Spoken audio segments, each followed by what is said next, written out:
Сәлем бердік, мен супер келін Диана. Бүгінгі видео шығарылымда сіздермен біргелікте өте пайдалы сусын, яғни қызылша қосып жасайтын, қан көбейтетін пайдалы компот дайындайтын боламыз. Ал ендеше бастаймыз. Пайдалы сусын дайындау үшін бізге алма, имбир, қызылша, лимон және мята қажет болады. Жемістерді жуып тазалап турап аламыз.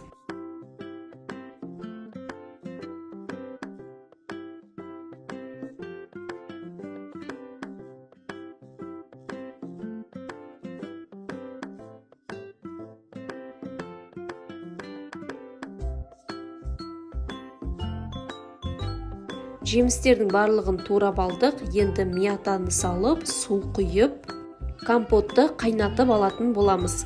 Компот бір қайнағаннан кейін барып, шекерді саласыздар. Тағда 20 минуттай қайнатып аламыз. Қан көбейтетін пайдалы сусынымыз дайын болды. Сіздер де үйдегі жақындарыңызға жасап беріңіздер. Видео ұнаса лайк басып, комментария қалдырып, парақшаға тіркеліп қойыңыздар. Сіздермен бірге болған супер келін Диана.